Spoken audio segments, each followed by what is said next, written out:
皆さんこんにちは。イラストレーターの綱川と申します。最初に経歴、講座内容を簡単にご説明させていただきます。これまでゲーム会社でイラストレーターとして開発・運用に携わりました。ゲーム内イラスト制作、アートディレクターとして社内外のディレクション業務、チームのプロデューサーや企画の方との打ち合わせや面接などイラスト制作以外の業務も担当しました。2D 業務全般に関わることは一通り経験させていただいたかなと思います。現在はフリーランスのイラストレーターとしてイラストの制作のお仕事をさせていただいております。この講座はイラストのお仕事をしたい方、つまりプロを目指したい方向けの講座として設定させていただきました。私が企業でお仕事をしている時の具体的なお話や、フリーでお仕事をしてみてのそれぞれの経験や実体験、お仕事の絵を描くときに意識していることなどもお話しさせていただきたいと思います。実践パートでは今私がフリーランスのお仕事で特に書く機会が多い立ち絵、一枚絵、男女のキャラクターデザイン、デフォルメキャラ、ミニキャラの4種類を制作と解説を行っていきます。よろしくお願いします。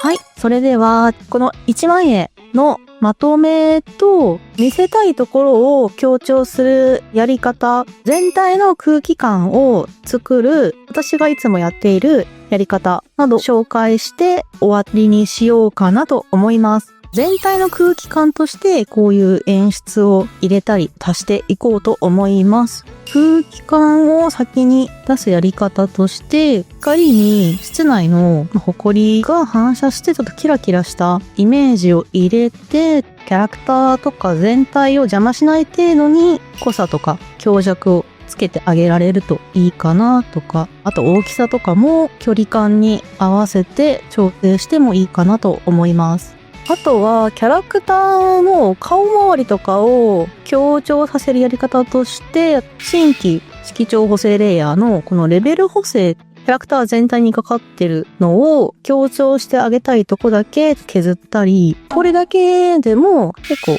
メリハリがついてキャラクターに目が行きやすくなるんじゃないかなと思います。私は顔周りとか特にポイントで使うことが多いかなと思います。あとは、この机の方とかは、あんまり目がいかなくていいところなんで、もっと上段で影を落として印象をキャラクターよりちょっと弱めにしてみようかなと。面をもっとはっきりさせるためにもう一段階暗くしてみるのもありかなと思います。あとは、机に影を強めに入れたように、オレンジジュースのパックとかこっちの面とかを暗くしてみようかなと思います。背景ももっと目立たせたい面とそれ以外の部分で明暗のメリハリを出していきたいなと思うので、4、3でこの目立たせたいエリア以外暗くやってみます。特にこの辺とかはもっと強い影が落ちても良さそうなので、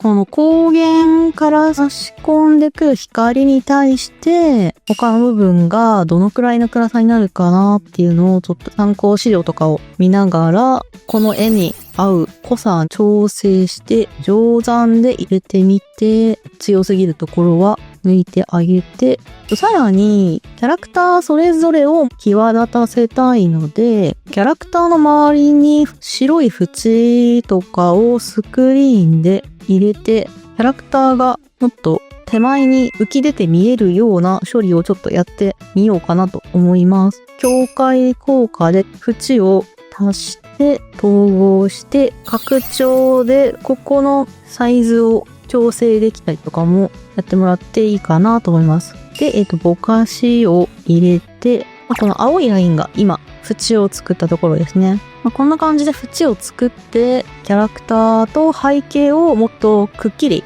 分けるような処理もキャラクターを目立たせるやり方としておすすめです。白が合わないところとかは適宜この色とかを調整して馴染ませて、あんまり目立たなくてもいいキャラクターはもうオフにしてあげたり、あとは、全体の色味的な統一感を出すやり方として、グラデーションマップを使って効果レイヤーで乗せて、スクリーンとか乗せてあげたりとかっていうやり方もおすすめかなと思います。顔周りとかオーバーレイとかで明るくしてこういうのを乗せてあげたりとか、メリハリ出したい時とかサイドを上げるっていうのもできるので、最終調整とかにこう光が強く当たっているところに乗せてあげるのもいいかなと思います。あとは境目を線画の外側に描いてあげるやり方も、はっきりと物の同士の前後感出したい時にはすごく効果的かなと思います。これも強すぎると違和感が出てしまうので調整しつつ、背景の違いがくっきり出た方が本物が手前に感じられるかなと思うので、いう感じで、はい。じゃあこんな感じで1枚は終わりたいと思います。はい。では最後にミニキャラの着彩仕上げと調整して終わりにしたいと思います。まずは先に線画の色を黒だと強すぎるので、このイラストに馴染むようにしていきたいと思います。一旦このくらいの茶色の色で見えにくくならないように一旦全部当てはめてみようと思います。この暗い服とかは黒いままの方が良さそうなので消して調整して、この辺とかもちょっとアウトラインは黒で統一します。視認性とかの邪魔になりそうな線は薄くしていこうと思います。はい、こんな感じで、あとこの花びらも黒みが強いので内側の線の色を変えて、これが調整前で